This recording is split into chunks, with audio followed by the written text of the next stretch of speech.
A Universidade Federal de Ouro Preto divulgou recentemente uma nota informando que a universidade vai ter um impacto significativo em seu orçamento para 2017. Esse impacto será de 18% a menos no custeio e 41% em investimento em relação ao orçamento de 2016. Em números absolutos, só para a gente tentar mensurar e imaginar o que isso pode significar, serão 17,6 milhões de reais a menos nas contas da Universidade Federal de Ouro Preto. Bom, aqui nos estúdios, Rodrigo Bianchi, muito obrigado, professor, pela sua presença. Professor, antes da gente entrar propriamente na questão dos cortes, né, nesse valor significativo de 17,6 milhões, a gente gostaria de saber primeiro, até para a gente ter uma ideia inicial, qual foi o orçamento de 2015 aqui para o UFOP, qual foi a previsão para 2016, e a gente sabe que no meio desse caminho outros cortes foram feitos pelo governo federal, e qual é o orçamento esperado para 2017. Então a primeira pergunta, qual que foi o orçamento de 2015? O orçamento total da universidade de 2015 foi de 350 milhões. Esses 350 milhões, eles não se dão apenas para custeio e capital. Ele envolve inclusive pessoal, benefícios e encargos. Então, do ponto de vista de custeio, que é aquilo que faz com que a universidade tenha sua manutenção e funcionamento, foi da ordem de 50 milhões. Para 2016, esse montante pulou para em torno de 60 milhões. E para 2017, o esperado agora é em torno de 47 milhões. Então, o que isso nos mostra em termos de custeio? Que para nós tocarmos a universidade, funcionamento, manutenção, compra de insumos, pagamento de terceirizado, bolsas e afins, nós teremos um corte considerável, que está se falando em torno de 10 milhões de reais. O que nós chamamos de investimento, que é a parte de infraestrutura, obras e equipamentos, nós saímos, para ter uma ideia, de 2015, em torno de 21 milhões para 12 milhões em 2016, a expectativa com um contingenciamento de mais de 40%, que nos leva hoje a algo em torno de 5 a 6 milhões, e para 2017, 5 milhões. Então, só para deixar o ouvinte um pouquinho mais claro do que nós estamos falando, em 2011, o montante para investimentos em infraestrutura, em obras, foi de em torno de 30 milhões. E agora, 2017, a expectativa é de 5.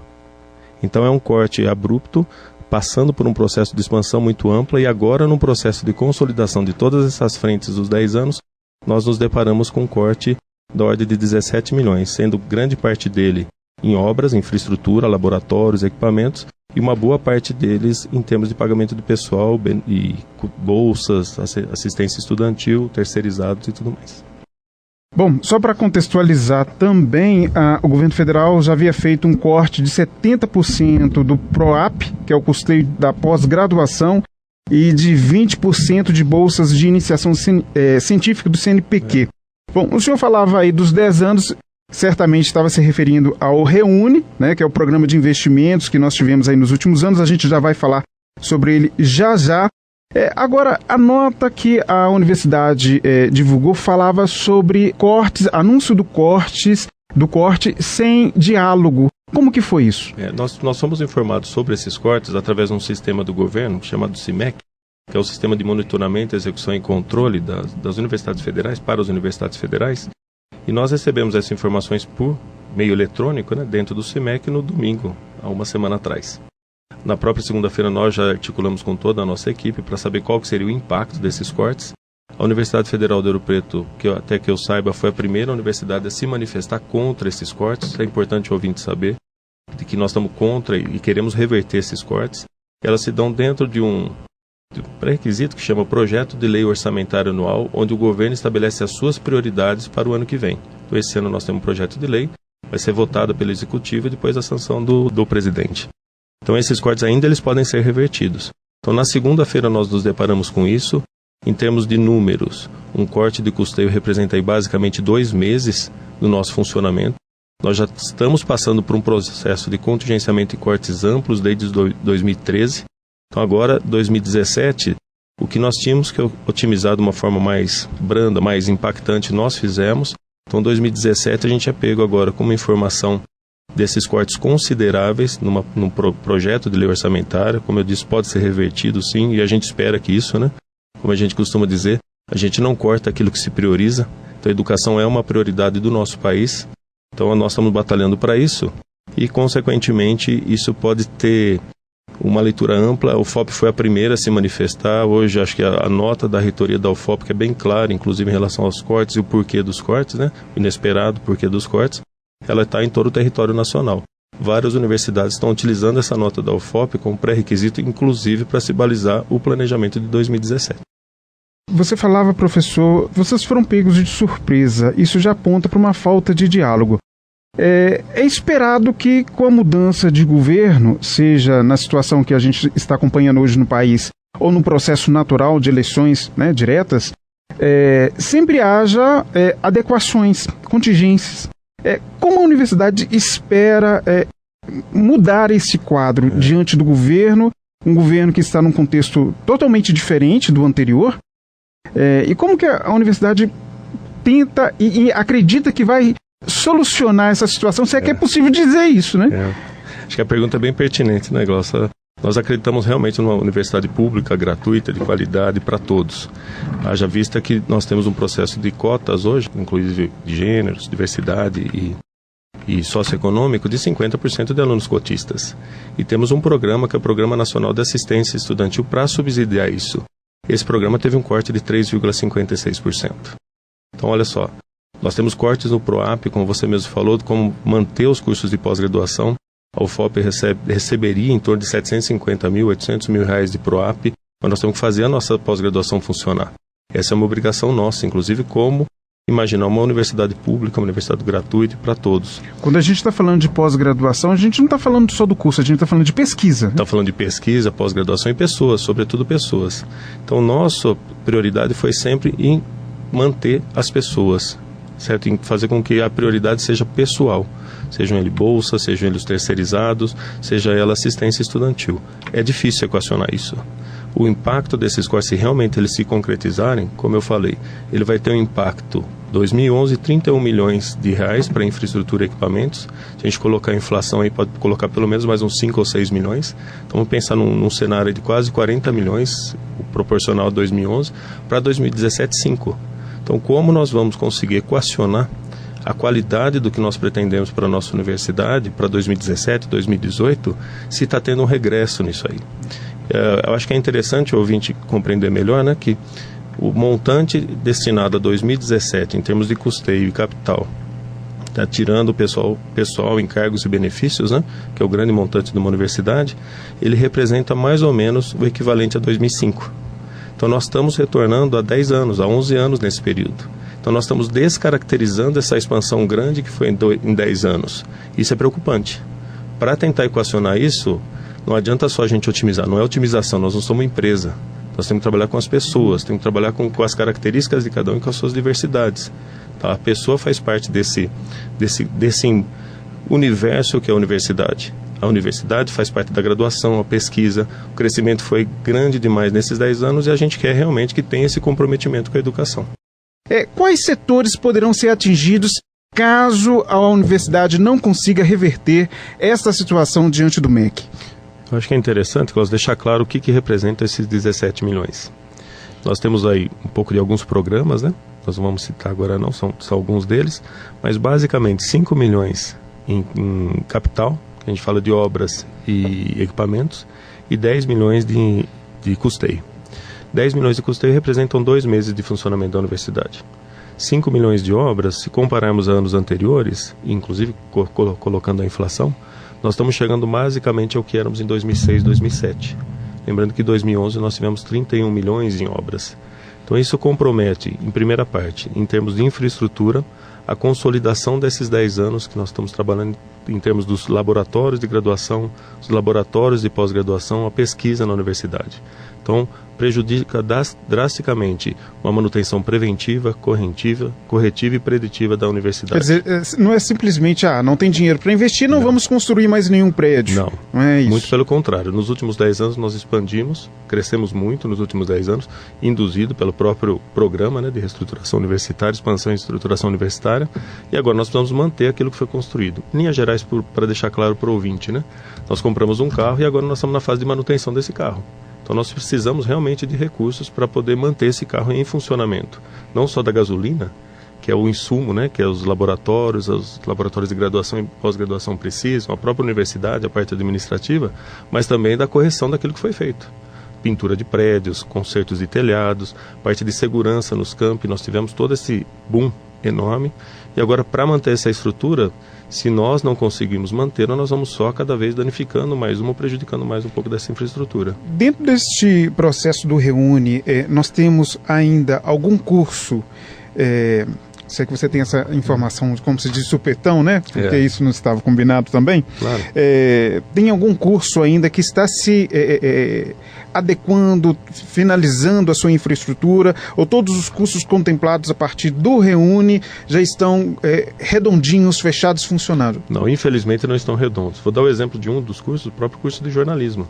Né? A característica do curso em si, dos seus próprios laboratórios. Então nós temos toda uma proposta, tinham todos uma programação que foi prejudicada. Laboratórios de mídias, laboratórios de rádios e coisas do tipo. Então realmente nós não temos ainda esse processo. A gente passou por um processo de expansão, reestruturação, não de consolidação. O momento de consolidação é esse. Para a gente observar o que foi feito nesses 10 anos em termos de infraestrutura, né? Depois a gente entra um pouquinho em termos de custeio, o que a gente chama de investimento, para deixar claro para o ouvinte, e dentro desse período de grandes investimentos nas universidades federais. Como nós vamos consolidar isso? Então são duas etapas. Uma etapa de crescermos e uma etapa agora de nos consolidarmos. Como se fosse uma criança que vai nascendo e depois vai se consolidando. Ou um carro, né? Você tem uma expansão enorme, depois você tem que manter esse carro em funcionamento nas melhores condições possíveis para prever mais crescimento para 10 anos. Então realmente a infraestrutura de alguns cursos ainda não estão redondos, né, como nós gostaríamos. Ele necessita ainda dessa consolidação e nós precisamos investir nisso. No outro ponto que nós temos é a questão do custeio, deixando mais claro para o ouvinte o funcionamento e a manutenção da universidade. Prejudicar o custeio é prejudicar o andamento de todo o processo, funcionamento da própria universidade como um todo. Como você disse, né, Glaucio? Nós temos lá João Molevade, Mariana, Ouro Preto, cursos novos. Nós temos que integrar esses cursos, não só do ponto de vista de informação, mas também do ponto de vista físico. Precisamos sim fazer com que a sociedade esteja mais presente nas nossas universidades e vice-versa. Temos mais de 200 projetos de extensão. Começamos um trabalho super interessante de agricultura familiar, onde o RU agora vai consumir os produtos da própria agricultura familiar, basicamente do distrito de Santa Rita. E para isso nós precisamos nos consolidar. Eu queria só voltar um pouquinho, antes da gente falar até do futuro, né? Claro. Porque tem 2 cursos aí que já estavam anunciados. Tem a própria agricultura familiar, que é um programa que a universidade lançou no início do ano, e agora o edital foi aberto e parece que daqui a pouquinho a gente já tem isso consumindo à mesa. Né? Isso. Só voltando à questão um pouquinho dos setores. Quais setores poderão serem atingidos? Nós teremos cursos fechados? Outro dia eu ouvi aqui na rua, aqui em Ouro Preto, que os cursos com menos alunos poderão ser fechados, né? Vai faltar insumo na universidade? Vai haver desemprego? O que a universidade está enxergando e como que ela está priorizando estes setores neste momento? Interessante, Glaucio.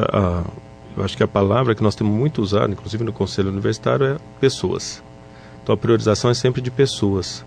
Para o ouvinte ter uma ideia, hoje 33% do que a gente recebe de custeio é gasto com recurso de terceirização. Tá? 23% é assistência estudantil e 44% para os demais. Então mais ou menos um terço, né? Terceirização, assistência estudantil e a manutenção da própria universidade como custeio. Equacionar isso, priorizando pessoas, é talvez uma das tarefas mais árduas que as universidades terão para os próximos anos, sobretudo 2017. Nós não imaginamos, não se cogitou fechar cursos ou não abrir vagas, do ponto de vista presencial. Por quê? Porque o impacto orçamentário disso é muito grande em médio e longo prazo. Então o recurso que a universidade recebe hoje é uma parcela do que o governo disponibiliza para todas as universidades federais. E essa parcela ela passa por indicadores quantitativos e qualitativos, dentre eles o número de vagas ofertadas. Então se houver um corte de vagas ou de curso, nós só vamos sentir esse impacto perante as características daqui 2 anos. Então nós podemos solucionar um problema a curtíssimo prazo, mas que do ponto de vista de planejamento pode repercutir 2, 3, 4 anos ao longo daquele processo que foi fechado. Um curso de 4 anos durante 4 anos. Então o impacto pode ser muito pior. Não se cogitou isso do ponto de vista de pessoas, não se cogitou isso do ponto de vista que a universidade junto à sociedade, com seus cursos, para poder realmente absorver os estudantes, abrir a universidade para todos e muito menos do ponto de vista de orçamento. Então, até o momento eu não vi ninguém falar em fechamento de curso ou fechamento de vagas, não, a não ser que tenha alguma outra reviravolta aí, né? Às vezes a gente briga com essas reviravoltas do governo, mas não tem esse crédito não, porque o impacto posterior vai ser muito maior. Ok, então neste momento a questão de desemprego, fora de insumos e fechamento... A questão dos cortes em si para 2017 é logo que vai passar para um planejamento. Perante esses números que eu mostrei para vocês, nós vamos ter que priorizar pessoas. Certo? E ao fazer isso com as pessoas, de uma forma geral, logicamente que nós vamos prejudicar, por exemplo, os insumos. Então é muito difícil você consolidar um processo com os recursos programados para a Pelua. Então é lógico que a universidade vai fazer todos os esforços possíveis e imaginários para captar recursos externos ao da Pelua que vem, para poder manter pelo menos as pessoas que nós estamos falando. E, logicamente, com programas e ações de uso consciente dos recursos, e induzir esse uso cada vez mais consciente. Então é bom deixar claro para o ouvinte que, primeiro, a lei orçamentária, o projeto de lei orçamentária, ele pode ser revertido. Ele vai para o executivo, né? E depois a sanção do governo, do presidente. Então ainda há possibilidade da reversão desses cortes, que é a programação para 2017. 2. Há de se priorizar ações do ponto de vista de melhorar a qualidade dos próprios cursos da nossa graduação e priorizando as pessoas. Tá? Pelo menos essa é a diretriz que nós temos assumido. Terceiro, busca de recursos externos. E talvez o mais importante de todos, né? Que, se não o mais importante, nós temos que reverter esse quadro junto ao governo federal. Temos um Programa Nacional de Estudantes, né, o PNE, onde se colocava-se 10% do PIB, os recursos do pré-sal para a educação. As universidades trabalharam com esse cenário. Então, você é pego de surpresa quando você tem uma reviravolta nesse sentido. Nós queremos realmente que não se corte aquilo que quer priorizar. A pátria educadora é a prioridade. Então, os recursos da educação eles não podem ser priorizados. E, logicamente, que a gente sabe da instabilidade econômica e política do país. Ou seja, o MEC realmente ele foi afetado com 20% dos cortes, 20% da sua pasta, do montante, que representa algo em 120 bilhões a menos de arrecadação. A gente tem consciência disso, mas também tem consciência que nós temos que reverter esse quadro. Então, reverter esse quadro, conclamando até a nossa comunidade a agir contra esses cortes e auxiliar realmente quem está na gestão das universidades federais a reverter isso. Ok, agora são 11 horas e 22 minutos, nós estamos conversando com o professor Rodrigo Bianchi, ele que é pró-reitor de Planejamento e Desenvolvimento.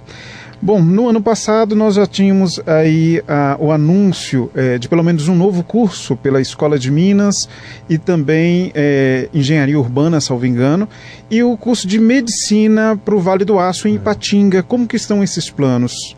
O de Engenharia Urbana ainda está sendo discutido pelo Conselho de Ensino e Pesquisa da Universidade Federal. Então ele está em discussão ainda de como vai ser levado e como ele vai ser implementado. O de Ipatinga ele já tem uma boa diretriz, mas devido à falta mesmo de recursos de infraestrutura, ainda não possibilitou a criação desse campus. Então nós estamos num processo atual agora de discussões mais aprofundadas desses dois cursos. Tá? Nós queremos que tenha o curso de Ipatinga, ele já está bem encaminhado. Ela é uma parceria, geral, não é isso? Uma parceria com o município, temos lá os nossos estudantes de medicina, mas realmente nós estamos em discussão num cenário agora desse contingenciamento e corte de recursos. Aí a pergunta que se faz, que tem que se fazer é: vale a pena agora continuar um processo de expansão ou não? Se sim, com quais condições?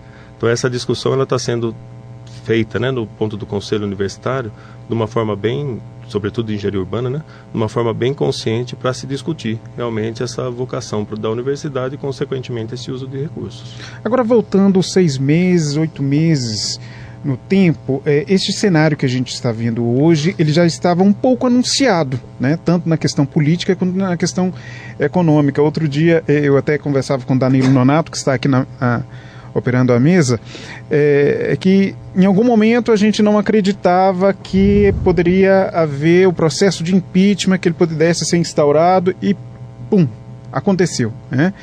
E particularmente, né, acredito que dificilmente esse quadro será revertido.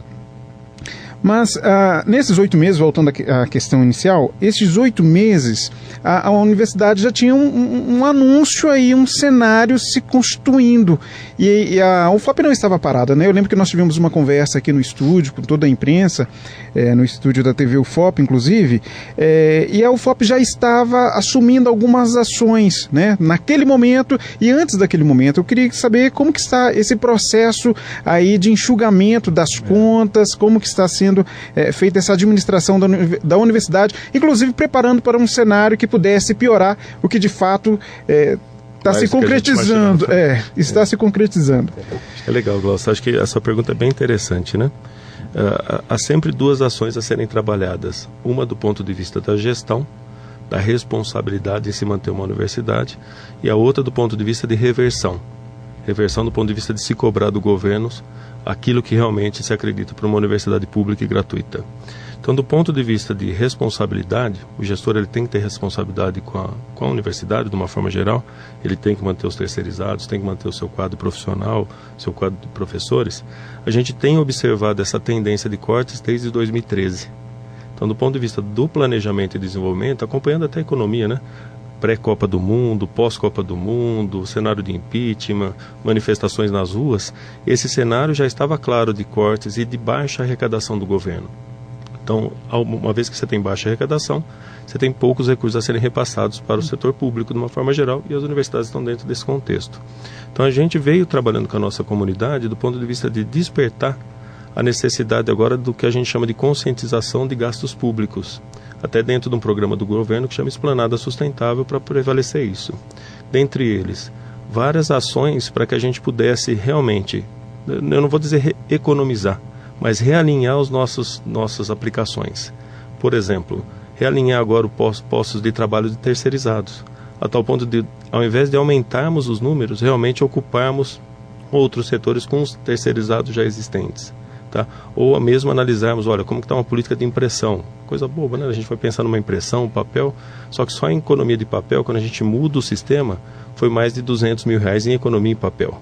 Só para o ouvinte, né, saber exatamente o que a gente está falando. A gente está falando de Xerox, né? Xerox, popularmente. O popular Xerox, o Xerox. E logicamente que isso muda um pouquinho o processo que as pessoas estavam habituadas. Então há uma resistência natural de você sair da zona de conforto. Então, de 2013 até 2015, eu diria que a comunidade, a sociedade como um todo, não estava querendo, talvez, absorver essas informações. Até que vem um momento agora, impeachment da presidenta, um novo presidente, um corte considerável, e isso faz com que venha um impacto abrupto. E aí desperta aquilo que está se discutindo há alguns anos. Então, a universidade ela veio trabalhando no sentido dessa conscientização, de uma forma que só em 2015 a gente estimou, né, que basicamente o que nós conseguimos economizar com papel, com gasolina, manutenção de automóveis e outras ações, responderam 1 mês de funcionamento da universidade. Um mês de funcionamento sem ter prejuízo às atividades acadêmicas isso e administrativas. Números, você saberia? De 5 milhões. Ou seja, do ponto de vista de custeio. Essas ações não são ações que prejudicavam as atividades acadêmicas e administrativas. O grande problema é, quando você faz as ações, adequa as ações com a necessidade, até com uma coisa consciente. Eu acho que nós temos que ter consciência do uso energético, sustentabilidade, né? Uso energético de energia elétrica, de água e tudo mais. Acontece que quando você toda vez é pego de surpresa com novos cortes ou contingenciamentos, isso já não resolve mais. Então agora, esse ano de 2006, nós estamos exatamente nesse ponto. Como se preparar para alguma coisa anunciada em 2017. Lembrando que a gente quer reverter, sendo que todo o dever de casa nós já estamos fazendo desde 2013.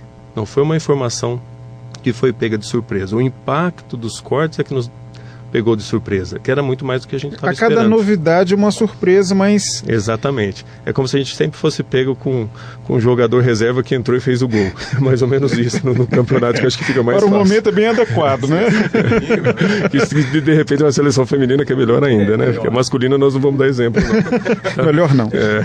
Então acho que é isso que a universidade tem se preparado. A dificuldade maior agora, em termos de planejamento de ações, é como adequar isso a 2017. E o adequado, do ponto de vista, eu falo de uma gestão responsável. Do ponto de vista agora de uma cobrança, nós temos que fazer toda a cobrança possível e imaginária aos setores, aos governos, ao MEC, para dizer que isso é inadmissível. Nós não podemos aceitar esses cortes porque vão realmente impactar a vida de milhares de pessoas nesse país e uma conquista desses trabalhadores, dos professores, que vem há anos requerendo. Então nós não podemos aceitar que isso reverta um crescimento muito grande. Então, ou seja, a universidade cresceu e esses cortes nos levarão novamente a 2005, de volta para o passado, de volta para o futuro.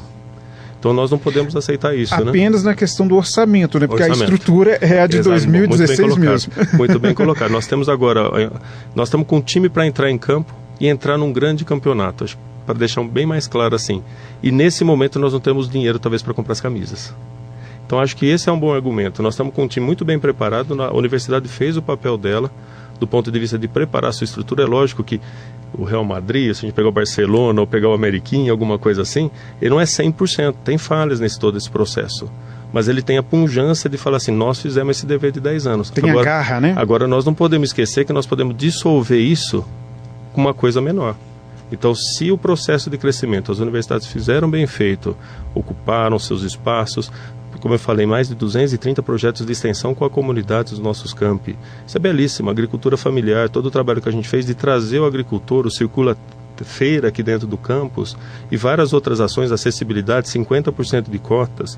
Hoje nós temos mais de 1.600, 1.700 alunos que recebem bolsas de assistência, ou seja, são 1.978 bolsas de alimentação, 1.831 bolsas de permanência, 108 auxílios moradia em João Molevade, certo? São 5.500 refeições por dia nos nossos restaurantes universitários. Nós não podemos perder isso. Isso é perder a característica de uma universidade pública. Isso é perder essa característica que nós conquistamos nos últimos 10 anos. Nós não queremos voltar para o passado. Nós queremos manter e consolidar esse processo de expansão que veio nos últimos 10 anos. Professor, a gente estava falando há pouco sobre o Reúne, que foi justamente o programa que o governo federal lançou para ampliar as universidades, abrir novas possibilidades, ofertas de cursos, não só mais estudantes chegando à universidade, mas também novos cursos sendo oferecidos. Só para a gente contextualizar, segundo uma nota divulgada pela assessoria de comunicação da UFOP, a universidade cresceu 120% nos últimos 10 anos e o número de cursos de pós-graduação da instituição cresceu em 342% no mesmo período. A própria universidade já se deu conta de quanto ela cresceu? São legais esses números, né, Glaucio? Acho que se você pensar em terceirizados, então é quase 300%. Então nós tivemos um boom enorme, o processo de expansão, em termos de infraestrutura, ele trouxe 130 milhões em obras para a universidade. Ou seja, nós saímos de uma universidade tímida, reconhecida por ser uma universidade do interior, para nos tornarmos uma referência em várias áreas, inclusive nacional e internacional, inclusive com pesquisa e pós-graduação. Então a universidade tem esse papel de levar a educação para o país, de fortalecer a educação, de trazer os estudantes para dentro da universidade, uma política de bolsa de 50%, que não pode ser perdida.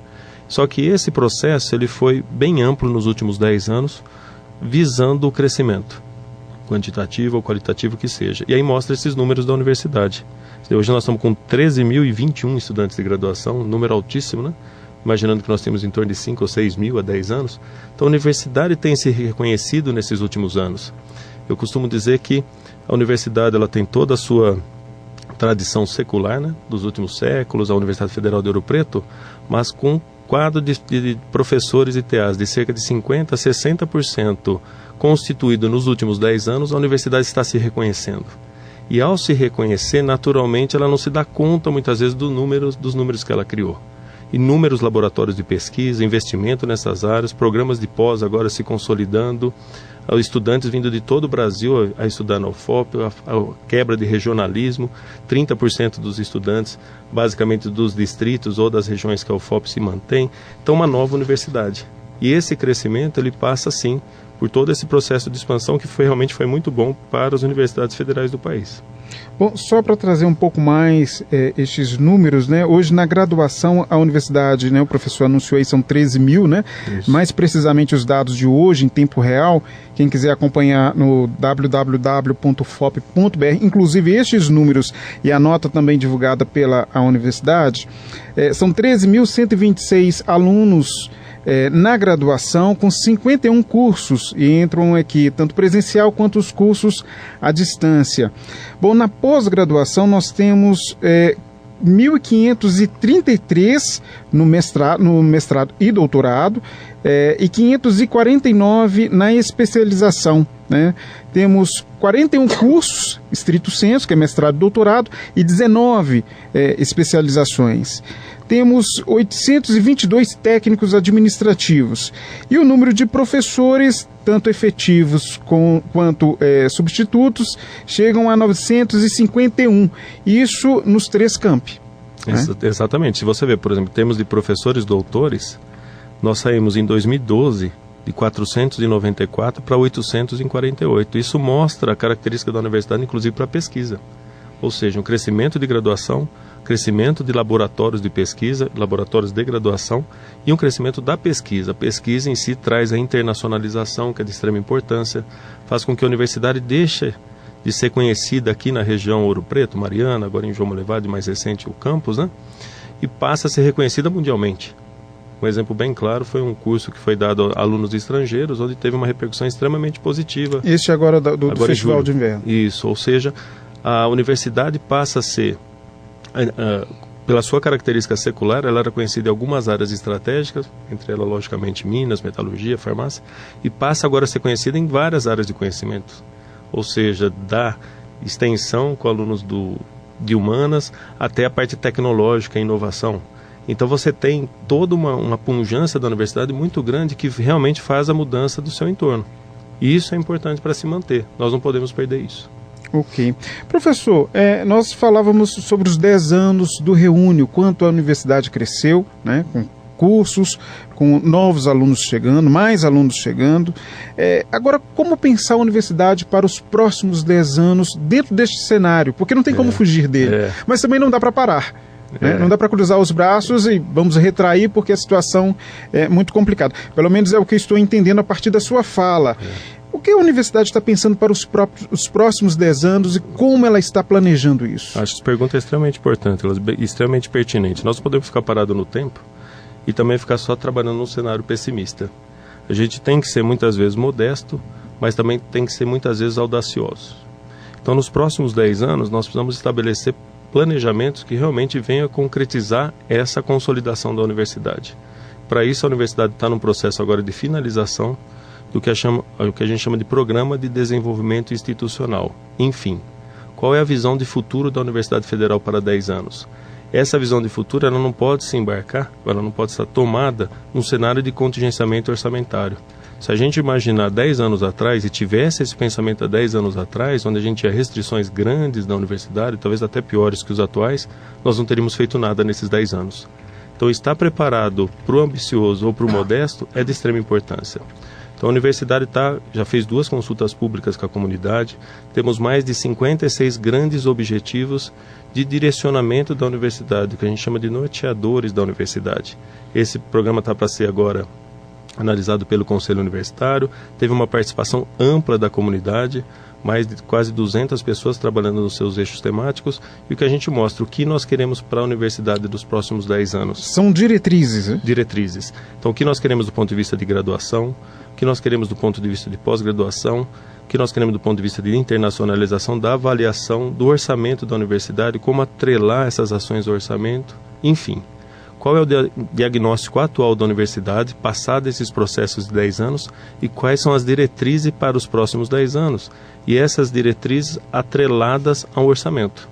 Então isso faz com que, quando a gente fala na palavra otimização, não é otimização do ponto de vista de cortes de recursos, não é priorização de falar eu quero A e não quero B. Não. O que a universidade quer, dentre várias diretrizes, para estabelecer um objetivo comum, de ser reconhecida mesmo como das melhores de Minas, ou que os estudantes realmente participem desse processo e venham estudar na UFOP. E que dê à universidade, dê à comunidade de uma forma geral, realmente melhores condições de estudo e melhores condições de vida. São 11h42, nós estamos caminhando para o fim. Numa fala anterior, no bloco anterior, o senhor falava sobre as diversas ações que a universidade tem feito, né? E falou agora sobre internacionalização, que parece que é uma bandeira que cada vez mais tem crescido nos últimos tempos aqui dentro da universidade. Como que a universidade está dialogando com a questão das empresas privadas, né? A universidade é mantida basicamente com recursos públicos repassados pelo MEC. Como que a universidade está vendo essa possibilidade? O que tem sido feito? Como que é o caminho? O que vocês estão pensando nesse sentido? Estabelecer parcerias público-privadas, público-público, que é o nosso caso, é de extrema importância. Não só do ponto de vista de recursos, eu acho que é secundário o ponto de vista de recursos, mas do ponto de vista de demonstrar aos nossos estudantes as opções que eles terão ao sair da universidade. Então o que a gente muitas vezes fala assim, essa interação com o setor privado faz com que esse estudante conheça realmente o que, eu acho que não corretamente se fala setor produtivo, né? Porque a universidade também é um setor produtivo. Sim. Mas que a gente denomina setor produtivo, né? Mas nós temos o papel de formar pessoas, e pessoas que tenham condições de alocar os seus negócios, de serem contratadas em boas empresas, de desenvolverem projetos sociais. Então essa parceria, quando vai com a público e com a privada, abre o leque ao nosso estudante. E não passa mais a ser aquele estudante, muitas vezes, que fala, olha, o meu objetivo é trabalhar em tal empresa, meu objetivo é fazer tal projeto em tal empresa. Não, é um objetivo muito mais macro do que isso. O que ele pode reverter para a comunidade ao seu redor, uma parceria que pode ser privada ou público, né? Por exemplo, por meio de projetos de extensão, ou mesmo estabelecer o seu próprio negócio. E, consequentemente, quem sabe um dia retornar o que ele produziu à própria universidade. Então, induzir essas parcerias, elas são importantes para que nós tenhamos uma universidade mais moderna, certo? Com um direcionamento mais eficiente e do século XXI. Professor, ok. Eu perguntava exatamente, a resposta é bem interessante, porque são diálogos também, né? Da própria universidade com o mercado, mas eu perguntava basicamente na questão da possibilidade dessas empresas fazerem investimentos dentro de setores específicos aqui da UFOP. O que tem sido feito? Existe esse diálogo? Existe alguma ação nesse sentido? É lógico que toda a parte de investimento, quando se pensa numa universidade, ele tem que ter um retorno dentro da própria universidade, não é retorno de lucro. Ninguém quer privatizar a universidade ou fazer da universidade um laboratório de uma empresa, muito pelo contrário. O que nós queremos é desenvolver dentro da universidade novas inovações, novas políticas, novos projetos sociais, para que isso realmente se reverta à sociedade. Um dos projetos que se tem, junto com o Instituto Tecnológico Vale, é realmente fazer uma parceria para que se desenvolva produtos dentro da universidade, teses. Quando a gente fala produto, não é um produto de mercado, não. São pessoas, do ponto de vista de formação, ou próprios protótipos, que, por sua vez, possam ser utilizados pelo setor produtivo, como eu falei agora há pouco, e isso possa retornar um benefício à sociedade de uma forma geral e ao país. Estamos falando de pesquisa, né? Pesquisa, basicamente pesquisa. O que nós queremos é estabelecer essas pesquisas para reverter a nossa comunidade, a nossa sociedade de uma forma geral. A universidade não é um meio de privatização, muito pelo contrário, pública e gratuita. O que a universidade quer é estabelecer isso para dar novas diretrizes, inclusive se adequando ao novo mundo moderno. Ok, agora 11h46, estamos conversando com o professor Rodrigo Bianchi. Professor, o nosso reitor, o professor Marconi, parece que está em Brasília e você amanhã está viajando também para Brasília. O que vocês estão buscando? Quais são os pontos da pauta que vocês vão defender lá? Basicamente, claro que muitas questões estão dentro daquilo que nós conversamos nesse tempo, mas tem alguma outra novidade, alguma outra questão que vai ser abordada nessas reuniões? Olha, o professor Marconi já esteve em Brasília semana passada, até para compreender melhor esse cenário, né, e tentar reverter esse quadro junto a outros diretores no encontro da Associação Nacional de Dirigentes de Instituição de Ensino Superior, ANDIFES. Trouxe para a gente algumas informações, inclusive do secretário executivo. Amanhã nós nos encontraremos com ele, o professor Marconi irá hoje, amanhã nós iremos juntos até o secretário para demonstrar que a Universidade Federal de Ouro Preto, ela é uma universidade que sabe onde quer chegar. Não simplesmente ela vai lá para dizer que ela quer os cortes, reversão de cortes. Não, nós queremos realmente construir essa universidade junto à nossa comunidade. O PDI foi bem claro isso. Então nós estaremos amanhã junto ao secretário para tentar mostrar para o secretário a importância da Universidade Federal Ouro Preto no seu contexto, na região que ela se insere, e na quarta-feira eu estarei na Secretaria de Planejamento e Orçamento para observar quais são os valores mesmo realmente de orçamento que existem e onde a Universidade Federal de Ouro Preto está se enquadrando. Então nós estamos indo lá buscar as informações necessárias para a reversão desse quadro. Então o professor Marconi está fazendo todos os esforços possíveis, a universidade está fazendo esses esforços, junto com o diretor do Orçamento e Finanças e prefeito do campus e afins, para tentar reverter esse quadro. Esse é o momento. Esse é o momento de conclamar todos os diretores, todos os pró-reitores e a nossa comunidade de dizer como eu já falei, acho que umas 2 vezes, né? Não se corta aquilo que se quer priorizar. E nós não queremos nos adequar a isso. A universidade já está fazendo o seu papel e quer se estruturar para se consolidar. E não aceitar isso de cima para baixo. Temos que fazer a reversão desse quadro. Ok.